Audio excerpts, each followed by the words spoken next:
अस्सलाम वालेकुम dear students, welcome back to my channel. ये है आपका favourite channel your free academia. I hope so कि आप लोगों का इंग्लिश का पेपर जो है वो बहुत बहुत अच्छा हुआ होगा और आप लोग जो है अब नेक्स्ट बायो पेपर देने के लिए बहुत अच्छी तैयारी कर रहे होंगे। आज की वीडियो के अंदर हम डिस्कस करेंगे आप लोगों के इंपॉर्टेंट क्वेश्चन आंसर, जिसके अंदर शॉर्ट क्वेश्चन आंसर होंगे और लॉन्ग क्वेश्चन आंसर होंगे। आप लोगों ने अगर पास्ट पेपर देखे होंगे तो आप लोगों को अंदाजा हुआ होगा तकरीबन 2-3 साल से पेपर कुछ इस तरह बन रहे हैं कि कोई अनएक्सपेक्टेड क्वेश्चन जो होते हैं वो आ रहे होते हैं। ठीक है, जो हम समझते हैं कि बड़ा एक छोटा सा एक मामूली सा शॉर्ट क्वेश्चन आंसर है, उसको भी उन्होंने लॉन्ग क्वेश्चन आंसर की सूरत में दिया होता है। ठीक है, तो आप लोगों ने जो चैप्टर्स आप लोग कर रहे हो, जो चैप्टर्स जो पेयर्स आप लोगों ने करने हैं तैयार, उनको आप लोगों ने इससे तैयार करना है कि कोई शॉर्ट क्वेश्चन आंसर जो है वो लॉन्ग भी बन सकता है। जैसे फॉर एग्जांपल लास्ट ईयर 2024 के अंदर जो फैसलाबाद बोर्ड का एक पेपर आया था, उसके अंदर लॉन्ग क्वेश्चन आया था इंडेंजर्ड स्पीशीज के बारे में। ठीक है, जिसके अंदर सिर्फ 2 पॉइंट्स आते हैं और वो एक शॉर्ट क्वेश्चन आंसर है, लेकिन उन्होंने आपको एक लॉन्ग क्वेश्चन आंसर की सूरत में दे दिया। इससे डिफरेंट ऐसे क्वेश्चन हैं जिनको हम शॉर्ट क्वेश्चन आंसर तस्वुर करते हैं, लेकिन वो बाद में लॉन्ग क्वेश्चन आंसर की सूरत में नजर आते हैं। तो आप लोगों ने जो पेयर्स करने हैं, जो चैप्टर्स आप लोगों ने करने हैं, उनको आप लोगों ने मुकम्मल तौर पर अच्छी तरह करना है, ताकि आप लोग जो है पेपर में जाकर पैनिक फील ना करो, खुदा ना खास्ता कोई ऐसा क्वेश्चन जो है वो आ गया। मैंने अपने प्रीवियस वीडियो में आप लोगों को समझाया भी था कि किस तरह आप लोगों ने कौन कौन से पेयर्स जो हैं वो चूज करने हैं। ठीक है, ताकि आप लोग जो है थोड़े टाइम की ज़्यादा अच्छी तैयारी कर सको। ठीक है, और जो पेयर्स मैं बार बार कह रही हूँ, जो पेयर्स आप लोग चूज कर रहे हो उसके अंदर आप लोगों ने कोई भी रिस्क नहीं लेना, आप लोगों ने मुकम्मल तौर पर पेयर्स तैयार करने हैं। कोई भी आप लोग गैस पेपर देखो, कोई भी आप कह दे कि सिर्फ ये 4 क्वेश्चन कर लो इस चैप्टर में से, ये इंपॉर्टेंट है, ऐसा नहीं करना। मैं आप लोग को इस दफ़ा बहुत दफ़ा फोर्स कर चुकी हूँ, पहले भी कर रही हूँ, अब भी पहले भी कर चुकी हूँ और अब भी कर रही हूँ कि आप लोगों ने इस दफ़ा कोई रिस्क नहीं लेना है। 10th क्लास का बायोलॉजी का पेपर जो था वो भी कंपैरेटिवली प्रीवियस से मुश्किल आया था। ठीक है, जितने प्रीवियस से पेपर्स हुए हैं उसकी निस्बत पेपर मुश्किल था। ठीक है, तो आप लोगों ने कोशिश करनी है कि आप लोग अच्छी तरह अपना पेपर करके जाओ। और जैसे कि आप लोगों को पता है अब आहिस्ता आहिस्ता पेपर जो है वो एनालिटिकल पॉइंट ऑफ व्यू की तरफ जा रहे हैं, तो आप लोगों ने कोशिश करनी है कि अगर आप लोग वर्ड टू वर्ड तो नहीं याद करें, तो एटलीस्ट आप लोगों का कॉन्सेप्ट जो है वो किस चीज़ के बारे में क्लियर हो, ताकि आप लोग खुद भी उसको वर्ड्स के अंदर लिख सको, तो ज़्यादा आप लोगों के लिए बेनिफिशियल होगा। तो बच्चों, आज हम चलते हैं अपने गैस पेपर की तरफ, जिसके अंदर मैं आप लोगों को बताती हूँ कि कैसे आप लोगों के इंपॉर्टेंट लॉन्ग हैं, शॉर्ट हैं। ठीक है, इसके अंदर मैंने सारे के सारे जितने भी इंपॉर्टेंट जो कि पेपर में 9 से 10 टाइम्स जो हैं वो रिपीट हुए हैं, वो सारे क्वेश्चन लिखे हैं। ठीक है, जो ये 9 से 10 दफ़ा आए हुए हैं तकरीबन पेपर्स के अंदर। ठीक है, और ये गेस्ट जो है वो हर एक बोर्ड के हवाले से। अब आप लोगों को पता होगा कुछ बोर्ड्स के क्वेश्चन जो होते हैं वो किस्सा होते हैं, वो बहुत सिंपल सिंपल क्वेश्चन होते हैं, जैसे स्टेटमेंट होती है वैसे देते हैं। लेकिन कुछ जैसे फैसलाबाद बोर्ड जो हो गया, या फिर आप लोग साहिवाल बोर्ड देख लो, वो बड़े क्रिटिकल और एनालिटिकल पॉइंट ऑफ व्यू से क्वेश्चन देते हैं। तो आप लोग को अपने बोर्ड का पता होगा और आप लोगों ने उसी हिसाब से जो है वो तैयारी करनी है। तो सबसे पहले चलते हैं चैप्टर नंबर 1 की तरफ और देखते हैं इसके इंपॉर्टेंट क्वेश्चन कौन से हैं। Describe the work of some Muslim in the field of biology. जब आप लोग इसको शॉर्ट के लिए तैयार करोगे तो ऑटोमेटिकली क्वेश्चन जो है ये लॉन्ग के लिए तैयार होगा, तो इसके ऊपर आपको इतना एनर्जी वेस्ट करने की जरूरत नहीं होगी। How many organisation of the cells are in the formation of the bodies of the organisms. ठीक है, discuss the level of organisation of the organism. इसके अंदर बेसिकली क्या होता है कि आप लोगों को टोटल क्वेश्चन ही देते हैं। जैसे फॉर एग्जाम्पल इसके सबसे इंपॉर्टेंट जो है वो है पॉपुलेशन लेवल, ठीक है, कम्युनिटी लेवल। ये दो मोस्ट इंपॉर्टेंट जो हैं वो इस टॉपिक के अंदर आते हैं क्वेश्चन। ठीक है, पॉपुलेशन लेवल, कम्युनिटी लेवल या ऑर्गन सिस्टम लेवल। ये आप लोगों को किसी भी तरह क्वेश्चन देना है, पूरा आप लोगों को ऑर्गेनिज्म के और इसके ऊपर लेवल्स के ऊपर नोट नहीं आएगा। ठीक है, काफ़ी लेंथी हो जाता है, वो आप लोगों को किसी एक पोर्शन के ऊपर नोट देंगे।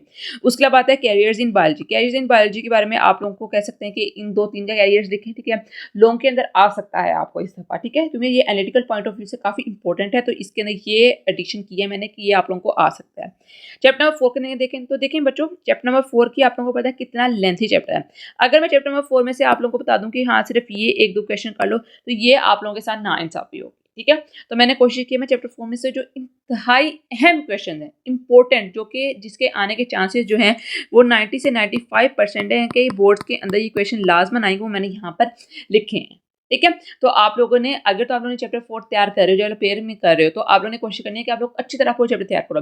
लेकिन अगर आप लोग साइड हसल के तौर पे कर रहे हो कि खुदा ना खास्ता अगर हमारा पेयर जो है वो एक रह रहा है, या आप लोग कह रहे हो कि हम लोग एज अ चॉइस कर लेते हैं, तो आप लोग इन क्वेश्चंस को लाजमन तैयार कर लो। ठीक है, ये क्वेश्चन जो है वो आप लोगों ने लाजमन तैयार करने हैं। इसके अलावा अगर आप लोग करना चाहो तो मर्जी है, आप लोग नहीं करना चाहो तो दैट्स ओके। ठीक है, लेकिन आप लोगों ने कोशिश करनी है कि पूरे पेपर तैयार करो, लेकिन ये क्वेश्चन जो है वो आप लोगों ने हरगिज मिस नहीं करने। What is cell membrane, write some function cell membrane, what are plastids. अब इसके अलावा प्लास्टिड्स के अलावा आप लोगों को न्यूक्लियस पे नोट आ सकता है। अक्सर क्या होता है कि वो 2-2 ऑर्गेनेल्स के ऊपर नोट दे देते हैं, 4-4 नंबर का, 2-2 नंबर कैसे कर देते हैं कि प्लास्टिड्स के ऊपर भी नोट लिखें और न्यूक्लियस के ऊपर भी नोट लिखें। अब हो सकता है वो आपको इस तरह भी दे सकते हैं कि साइटोस्केलेटन और माइटोकॉन्ड्रिया के दरमियान डिफरेंस दिखते हैं, या फिर ये बता दें कि ये 2-2 नंबर का आप लोगों को शॉर्ट जो है वो लॉन्ग के अंदर दे सकते हैं। ठीक है, तो किसी भी तरह का आप लोगों को ये क्वेश्चन आ सकता है। देन आता है right a note on endoplasmic reticulum with diagram. अब देखिए ये क्वेश्चन जो है ये आपको डायग्राम के साथ उन्होंने पूछा हुआ है। तो कुछ चीज़ें ऐसी होती हैं जो कि बच्चों ने खुद प्रिपेयर करनी होती हैं, और ये बोर्ड का जो होता है वो क्राइटेरिया भी होता है कि आधा तो हमने सिलेबस प्रोवाइड कर दिया, बाकी चीज़ें आप लोगों ने खुद ही अंडरस्टैंड करनी है। अब बुक के ऊपर एंडोप्लाज्मिक रेटिकुलम की डायग्राम इंतहाई फजूल किस्म की बनी हुई है, बुरी किस्म की बनी हुई है, जो कि समझ नहीं आ रही। तो आप लोगों ने इसकी डायग्राम कहाँ से करनी है? आप लोगों ने इसकी डायग्राम नेट से करनी है, ठीक है, और वो सबके पास है। देन आता है who discovered lysosome, right the structure and function, right the main difference between prokaryotic and eukaryotic cells. अब कुछ लोग कहते हैं कि ये लॉन्ग नहीं है, लेकिन ये लॉन्ग जो है ये फर्स्ट ईयर सेकंड ईयर के अंदर बारहा आया हुआ है, ठीक है, 9th-10th के अंदर की इतना इंपॉर्टेंट है और बच्चे इसको हमेशा इग्नोर कर देते हैं। प्रोकैरियोटिक यूकैरियोटिक की डायग्राम आप लोग नेट से भी देख सकते हो, ठीक है, क्या डिफरेंस होता है प्रोकैरियोटिक सेल के अंदर और यूकैरियोटिक सेल के अंदर, और इसको आप लोगों ने क्वेश्चन करनी है पॉइंट्स के अंदर बताओ, ठीक है, न्यूक्लियस का क्या डिफरेंस हो सकता है, ठीक है, मेम्ब्रेन का क्या हो सकता है, ऑर्गेनेल्स का क्या डिफरेंस हो सकता है, जो उनका स्ट्रक्चर होता है वो किस तरह होता है, ठीक है, साइज कितना होता है, ये सारी चीजें बहुत बहुत इंपॉर्टेंट है। अक्सर बच्चे ये चीज या पेजेस जो होते हैं वो स्किप कर देते हैं, तो आप लोगों ने कोशिश करनी है कि इनको इस तरह आप लोग तैयार करो। देन आता है what is endocytosis and exocytosis, show it's different step with the help of figure. ये क्वेश्चन जो है ये इंतहाई इंपॉर्टेंट है, ठीक है। हम समझते हैं क्वेश्चन बहुत छोटा सा है, एंडोसाइटोसिस और एक्सोसाइटोसिस डेफिनेशन एक एक लाइन की है, लेकिन यहाँ पर सारे के सारे मार्क्स जो है वो इस फिगर के हैं, उस फिगर के उन्होंने बताया हुआ है कि किस तरह जो सेल की ईटिंग होती है, सेल से किस तरह जो वेस्ट है वो बाहर निकलता है, ठीक है। तो आप लोगों ने इसके डायग्राम के ऊपर बहुत फोकस करना है। मैं पहले ही बात कहती हूँ कि बायोलॉजी का पेपर जो होता है वो इट्स ऑल अबाउट डायग्राम्स। जिस बच्चे ने जितनी अच्छी डायग्राम्स बनाई होंगी, जितनी सारी डायग्राम बनाई होंगी, उसके उतने अच्छे मार्क्स आते हैं। Compound tissue, epithelial tissue, epithelial tissue की डेफिनेट भी आप डायग्राम लाजमन तैयार करनी है। Define mismatch issue and explain it and diffuse with diagram. Then चलते chapter number 3 की तरफ. Explain the aims and principle of classification. What is taxonomic hierarchy? Explain details. Binomial nomenclature and its significance. Very important. उसके बाद 5 classification in detail, differentiation and over hunting. अब देखें आप लोगों को पता है कि अब बेसिकली 25 से 30% जो पेपर्स होते हैं वो एनालिटिकल पॉइंट ऑफ व्यू से आ सकते हैं। तो हर एक क्वेश्चन के अंदर वो ये जानने की कोशिश करते हैं पेपर के अंदर कि हम स्टूडेंट्स का पर्सपेक्टिव जाने। जैसे मैं पहले भी आप लोगों को बताती रही हूँ कि पीएस के अंदर या फिर इस्लामियात के अंदर अब उन्होंने इस चीज़ें ऐड कर दी जो कि हमारी सोसाइटी से रिलेट कर रही, ठीक है, जो कि पाकिस्तान से बहुत ज़्यादा रिलेट कर रही है। तो आप लोग को हो सकता है किसी बोर्ड को ये क्वेश्चन आ जाए कि आप लोग स्टेप्स लिखो कि किस तरह पाकिस्तान के अंदर कंजर्वेशन को प्रिवेंट, बायोडाइवर्सिटी की कंजर्वेशन के लिए वो स्टेप्स किए जा रहे हैं, ठीक है। जैसे जिन डिफरेंट प्रोजेक्ट्स लॉन्च किए हुए तो आप लोगों ने उनको एक नज़र पढ़ लेना है, ठीक है। तो ये आप लोगों को आ सकता है, ठीक है। इस क्वेश्चन की अगर मैं परसेंटेज की बात करूँ तो 30 to 40% इंपॉर्टेंट है, ये आप लोगों को आ सकता है, ठीक है। चैप्टर नंबर 6 की बात करते हैं तो इसके अंदर आप लोगों को पता है सिर्फ 2-3 क्वेश्चन ही इंपॉर्टेंट है, जिसके अंदर आता है कैरेक्टरिस्टिक्स। कैरेक्टरिस्टिक्स के साथ अक्सर वो आप लोगों से यूजेस भी पूछ सकते हैं कि इसके यूजेस क्या है। यूजेस आप लोगों ने शॉर्ट के लिए करने हैं तो आप लोग कैरेक्टरिस्टिक्स से पूछ भी ले तो कोई इसके अंदर मसला नहीं होगा। एंजाइम एक्शन इसके 2 मॉडल्स जो हैं, इंड्यूस्ड मॉडल और आपके पास लोकेंट की मॉडल, ये आप लोगों से लोगों के अंदर आ सकता है, ठीक है। और फैक्टर इफेक्टिव एंजाइम, ये इंतहाई 3 इंपॉर्टेंट क्वेश्चन है और आप लोगों से इन्हीं में से 3 उन्होंने आप लोगों से पूछे हैं। इट्स कंफर्म 101% जो है वो इसका कैसे यही है कि इन तीनों में से आप लोगों को लाजमन क्वेश्चन आए, यही 3 इंपॉर्टेंट है और इसी में से आएगा। चैप्टर 7 की बात करते हैं तो फोर्थ सेंस लाइट और डार्क डायरेक्शन। अब लाइट और डार्क डायरेक्शन के अंदर जितनी भी आप लोगों की जी स्कीम्स हैं, ठीक है, आप लोगों का जितने भी इसके डायग्राम्स हैं, ये सारी की सारी इंतहाई इंपॉर्टेंट है, ठीक है। आप लोगों ने करनी है। आप लोगों से उन्होंने पूछा हो कि ना पूछो, अगर उन्होंने आपसे पूछना है कि लाइट डायरेक्शन क्या है, डार्क डायरेक्शन क्या है, उन्होंने आपसे डायग्राम पूछा है कि नहीं पूछा, आप लोगों ने फिर भी बना करानी है, ठीक है। फिर भी आप लोगों ने जी स्कीम बनानी है, फिर भी आप लोगों ने डायग्राम्स जो है वो बनानी ही बनानी है। ये आप लोगों के पेपर का पार्ट है, आप लोगों ने लाजमन ये बनानी है। सेलुलर रेस्पिरेशन, अब आपको पता है कि आप लोगों ने इस चैप्टर में से जो है शॉर्ट भी तैयार करने हैं। अब लैक्टिक एसिड फर्मेंटेशन हो गया, अल्कोहलिक फर्मेंटेशन हो गया, इंपॉर्टेंस ऑफ फर्मेंटेशन हो गया, ये क्वेश्चन जो होते हैं शॉर्ट के अंदर बहुत इंपॉर्टेंट है। तो जब आप लोग शॉर्ट कर रहे हो या लॉन्ग प्रिपेयर कर रहे हो तो ऑटोमेटिकली आप लोगों का वाइस वर्सा दूसरा क्वेश्चन जो होता है वो प्रिपेयर हो रहा होता है, दूसरा पार्ट प्रिपेयर हो रहा होता है। तो आप लोगों ने इस पॉइंट ऑफ व्यू से इस क्वेश्चन को अटेम्प्ट करना है। Role of chlorophyll and light, ये भी एक दफा बोर्ड को पेपर के अंदर आया हुआ है, ठीक है, और ये बहुत छोटा क्वेश्चन है और हम कहते हैं कि ये तो आना नहीं है, शॉर्ट है, ये तो लॉन्ग में आ ही नहीं सकता। तो किसी भी तरह का क्वेश्चन जो होता है वो लॉन्ग में आ सकता है। ये आप लोग सोचना छोड़ दें कि ये शॉर्ट है ये लॉन्ग है, हर तरह का क्वेश्चन वो दे सकते हैं। आप लोगों ने हर क्वेश्चन को ऐसा तैयार करना है कि शॉर्ट में भी करना है और लॉन्ग में भी करना है। ATP is the main energy of the cell, very very important. इसके आने के चांसेस आप लोगों को 95 से 100% हैं कि ये आप लोगों को आ जाएगा। चलते हैं mechanism of respiration. Mechanism of respiration के अंदर जो नीचे इसका साइकिल है वो बहुत बहुत इंपॉर्टेंट है, ठीक है।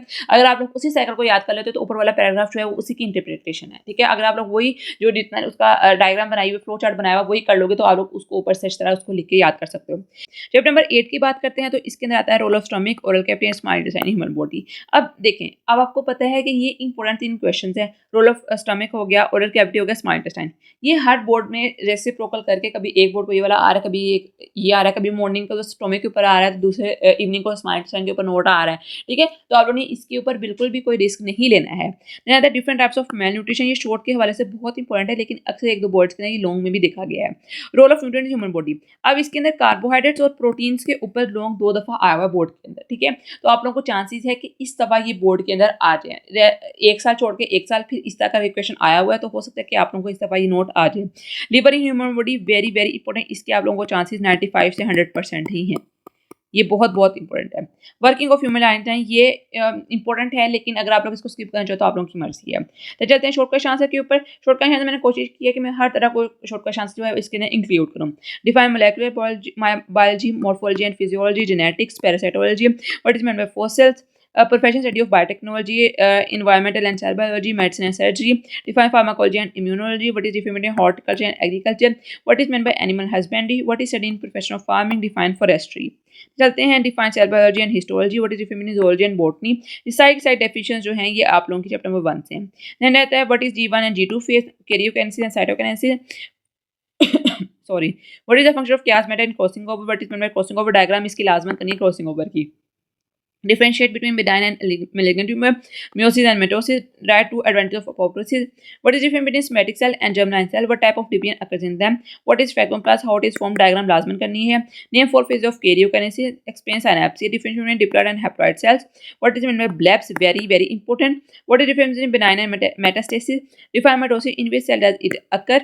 Define cell cycle and explain S within cell cycle. Very very important. Difference between chromatin and chromosome diagram last में करनी है। What do you mean by G nought phase? Very important. आगे है what are micromolecules and macromolecules, population community में difference, biosphere and ecosystem में difference, colonial organisation, bio elements क्या होते हैं, हॉर्टिकल्चर क्या होते हैं और एग्रीकल्चर से कैसे रिलेट करती है, ये आप लोगों की एक सीधा क्वेश्चन है। साइंस एंड बायोलॉजी क्या होती है, जावेद बिन हयात के ऊपर अब्दुल मलिक, इसमें मैंने आप लोगों को बताया कि शॉर्ट ही है और इनको लॉन्ग के अंदर वो आप लोगों से पूछ सकते हैं। फ्लूइड मोज़ेक मॉडल क्या होता है, कैरेक्टरिस्टिक कॉमोनेरा के और प्रोटिस्टा के, what is exocytosis, similarities between mitochondria and chloroplast, Indian species DEXA क्या होता है, कंट्रीब्यूशन ऑफ कार्लेस लिनस, आप लोगों को पता है कि इसने आप लोगों को बायनोमियल नोमेनक्लेचर जो था वो इंट्रोड्यूस करवाया था। देन आता है ऑटोट्रॉफ्स एंड हेटेरोट्रॉफ्स, उसके बाद आता है viruses are acellular, very very important question कि वायरसेस एसेलुलर हैं क्यों, रीजन दे। What are prions and viroids, define binomial nomenclature, write 2 rules of giving scientific name to living organisms, scientific name of human being and P plant, what are causes of deforestation.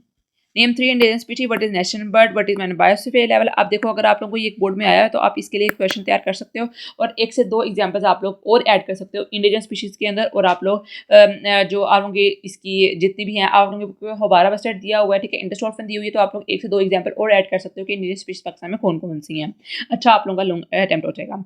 Effect of human being on biodiversity, effects of fur hunting, briefly induce houbara bustard and Marco Polo sheep, biosphere क्या होता है, plasmodesmata क्या होता है, chloroplast क्या होते हैं, what are ribosome, centrioles क्या होते हैं, डिफ्यूजन ऑफ फिजियोलॉजी, डिफ्यूजन में difference very very important, phagocytosis pinocytosis क्या होती है, सोडियम पोटेशियम पंप क्या होता है, हाइपरटोनिक और हाइपरटेंशन क्या होती है, इसकी डायग्राम आप लोगों ने लाजमन करनी है, ठीक है, बना कर आनी है, जो सेल बनाया हुआ है आप लोगों का एक बीकर के अंदर।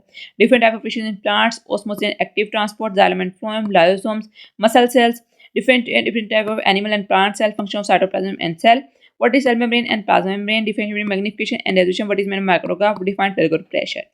उस बाद आप लोगों के पास है प्रेशर फ्लो मैकेनिज्म, ग्रेनुलोसाइट्स क्या होता है, effect of temperature and speed of transpiration, define what is pericardium, leukaemia, bicuspid क्या होता है, ट्राइकप्सिड वाल्स क्या होता है, what is pus, transpiration pull क्या होता है, प्लाज्मा क्या होता है, यूनिवर्सिटोन और यूनिवर्सिटीज क्या होते हैं, what is cohesion and theory क्या होता है, angina pectoris, very very important question. Active site क्या होती है, सबस्ट्रेट क्या होता है, डायग्राम से बताना है। एनाबॉलिज्म और कैटाबॉलिज्म क्या होती है, इंटरसेलुलर एंजाइम्स क्या होते हैं, ठीक है, प्रोस्टैटिक ग्रुप और कोएंजाइम क्या होता है। इसके एमसीक्यू जो है बहुत इंपॉर्टेंट है इस चैप्टर के, कि डिफरेंट आप लोगों से पूछ सकते हैं कि इसमें से प्रोस्टैटिक ग्रुप कौन सा है और कोएंजाइम कौन सा है, ठीक है, इनऑर्गेनिक आइंस कौन कौन से प्रोस्टैटिक ग्रुप में कोएंजाइम होते हैं, तो आप लोगों ने इसको लाजमन करना है, ठीक है। ऑप्टिमम टेम्परेचर क्या होता है, इसका आप लोगों ने ग्राफ बना कराना है। डिजेनेरेशन ऑफ एंजाइम क्या होती है, ग्लाइकोलाइसिस क्या होती है, इसकी आप लोगों ने इक्वेशन लाजमन लिखनी है। उसके बाद आता है इलेक्ट्रॉन ट्रांसपोर्ट चेन क्या होती है, रेस्पिरेशन सेलुलर रेस्पिरेशन क्या होती है, जिसमें लगता है फर्मेंटेशन क्या होती है और अल्कोहलिक फर्मेंटेशन क्या होती है। तो आप लोग जब लॉन्ग करोगे तो ऑटोमेटिक आप लोगों का शॉर्ट जो होता है वो तैयार हो जाएगा। एटीपी क्या होती है और डिस्कवर किसने किया था, एटीपी। चलते हैं नेक्स्ट जो कहते हैं बायो एनर्जेटिक्स क्या होते हैं, ऑक्सीजन रिडक्शन क्या होती है, गाइटर क्या होता है, डिहाइड्रेशन क्या होती है, अपेंडिक्स क्या होता है, फोटोसिंथेसिस क्या होता है। उसके अलावा आप लोग पूछ सकते हैं व्हाट प्रोडक्ट है form due to photosynthesis, fertilisers क्या होते हैं, सर जो अनसैचुरेटेड फैटी एसिड क्या होते हैं, सोर्स ऑफ प्रोटीन्स लिखें, सिम्टम्स लिखें डेफिशिएंसी के ए सी डी के, what are means of vitamin A और सी का मेन्स ऑफ पूछ सकते हैं, और मोस्ट इंपॉर्टेंटली विटामिन ए के ऊपर लॉन्ग क्वेश्चन आ जाता होता है, तो आप लोगों ने एहतियातन इसको कर लेना है। What is meant by light reaction, ठीक है, लिमिटिंग फैक्टर्स क्या होते हैं, लैक्टिक एसिड फर्मेंटेशन कैसे होती है स्केलेटल मसल्स के अंदर, पिगमेंट्स क्या होते हैं, लोकेंट की मॉडल और inducement model very very important, enzyme action mechanism, pericardial fluid, function of डब्ल्यूबीसीज, राइट साइंटिफिक नेम ऑफ, जैसे रिपीट हुआ है question, name 3 indigenous species in Pakistan, ये आप लोगों के इंपॉर्टेंट क्वेश्चन हैं, ठीक है। उसके बाद ये क्वेश्चन जो है कुछ रिपीटेडली आए हैं, जैसे यहाँ पर, ये आप लोग इग्नोर कर दें, मुझसे ये कॉपी पेस्ट हो गए। तो ये थे आप लोगों के मोस्ट इंपॉर्टेंट क्वेश्चन जो कि मैंने आप लोगों को बता दिए हैं, ठीक है। इससे रिलेटेड या ये क्वेश्चन जो हैं वो आप लोगों को लाजमन आएंगे, ठीक है। इसी तरह अगर आएंगे, ठीक है, ज़्यादातर डिफाइन वाले आपको लोगों को आएंगे, एक दो क्वेश्चन जो होता है। अगर आप लोगों की टोटल 9 क्वेश्चन आने 8 क्वेश्चन आने हैं, तो इसमें से आप लोगों के जो 3 क्वेश्चन होंगे वो एनालिटिकल वाले होंगे, बाकी जो 5 होंगे वो सारे के सारे आप लोगों के डिफाइन वाले होंगे, डिफरेंट डेफिनेशन होंगी, इस तरह के क्वेश्चन ईजी वाले होंगे। जो बाकी ये 3 होंगे यहाँ पर आप लोग मार्क पा सकते हो, ठीक है, अगर आप लोगों के कॉन्सेप्ट क्लियर नहीं होंगे। तो ये था आप लोगों का मोस्ट इंपॉर्टेंट बायोलॉजी का गेस। इंशाल्लाह आप लोगों के शॉर्ट और लॉन्ग तो स्पेसिफिकली आप लोगों को इसी गेस में से आएंगे। मैंने बहुत इंपॉर्टेंट आप लोगों के लॉन्ग निकाले हैं, और ये सारे बोर्ड्स के लिए, ठीक है। पंजाब के कोई किसी भी बोर्ड से आप लोग ताल्लुक रखते हैं तो उसके लिए क्वेश्चन जो है वो लाजमन करने हैं आप लोगों ने, इंपॉर्टेंट है। तो आज के इतना ही, कल मिलते हैं एक नई अच्छी वेबसाइट, मुझसे तब तक के लिए फी मानिल्लाह।